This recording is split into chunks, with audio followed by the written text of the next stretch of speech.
Hello and welcome back to the Who's He Podcast YouTube channel. So here I am once again to talk about the latest episode of Star Wars, The Bad Batch, called Tribe, which premiered on Disney Plus this week. Now, as per the two previous weeks, this is another episode that does nothing to move the overall story arc forward, but it does reference other sort of Star Wars lore, which, to be honest, well, I wasn't really expecting. So as usual, here is a very quick plot summary. Clone Force 99 and Omega are on a droid smuggling outpost where our heroes are trading counterfeit chain codes. Whilst the deal is being done, Omega hears a cry and discovers a young Wookiee being tortured by two droids. After rescuing the Wookiee, the team discover there is in fact a Jedi Padawan who had escaped the Jedi Purge after Order 66. After escaping the pirate droids, they find out this young Wookiee is Gungi, who we last saw in the Clone Wars series. Gungi is trying to get back to the Wookiee home planet Kashyyyk, and after agreeing to take him home, they find that the Empire has left most of the planet desolate and Wookiee villages destroyed. However, left behind are Trandoshans, who are capturing Wookiees for enslavement and burning what's left of the forest down as they do it. After rescuing a captured Wookiee, they are taken back to a surviving village where a Wookiee elder welcomes Gungi to the tribe. However, another Trandoshan patrol finds what's left of the patrol taken out by Clone Force 99 and discover lightsaber marks. So with the Jedi in their sights, they then start heading towards the Wookiee village. With Wookiee scouts alerting the village of the approaching Trandoshans, our heroes stay to help fight them off, and after the Wookiees ask the trees for help, they form a plan to trick the Trandoshans into a trap that sees some large spider creatures attack the Trandoshans and help save the day. So, another filler episode then. Well, not quite.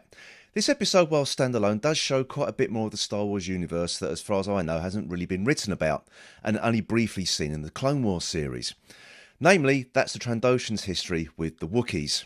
Star Wars fans will know the Empire enslaved the Wookiee race and the Trandoshans assisted in that enslavement.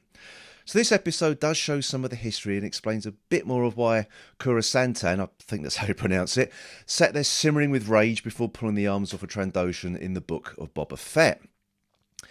Obviously, the enslavement is shown in a child-friendly format and nothing bad is really shown.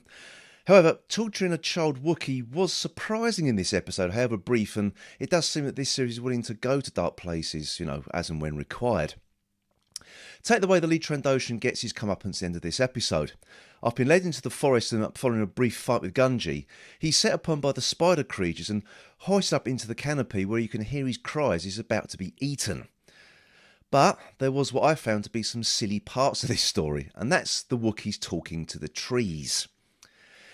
Yes, I know I'm watching a show about clones and the Force set in a galaxy far, far away, but I found this to be a step too far. I mean, don't get me wrong, I did like this aspect of Wookiee culture, being at one with nature and respecting the forest and its inhabitants, but talking to a tree, well, it's a step too far for me, I'm afraid.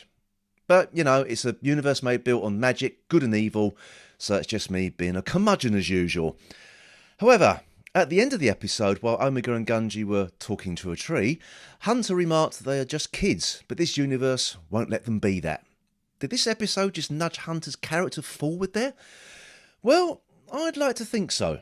He's always been more of a father figure to Omega than the rest of the batch, and it seems natural that he would want to keep her safe. Not that I think for one moment that Omega will go along with this. For a start, it was Omega's inquisitive nature that found Gungi in the first place. But will the impetuousness of youth get her and the batch into a situation that they just cannot get out of? Well, I'm guessing this could play, and might play, a bigger part later in the season. Now, we do have Wookiees in this episode, and I think Wookiees make everything better. Whether we will see them again this season remains to be seen, but it was interesting to see a little bit more of Wookiee culture and also their history with the Trandoshans and the Empire. And in a subtle way, it shows the Empire to be ruthless. In the films, the Empire were always seen as a bit useless. Not being able to hit a barn door at 5 paces, which made you wonder how did they take over the galaxy. But recent shows like Andor showed the Empire to be ruthless and very, very effective. So in this episode of The Bad Batch, this ruthlessness is hinted at. We're not shown lines of Wookiees in chains being sold into slavery, but what is shown is enough to illustrate what the Empire is doing. And I think for a show mostly aimed at kids, it does the job. So, not quite a filler episode this week. There was a little bit more world building, but let's hope they pick up with Crosshair and Commander Cody fairly soon before the audience forgets exactly who they are.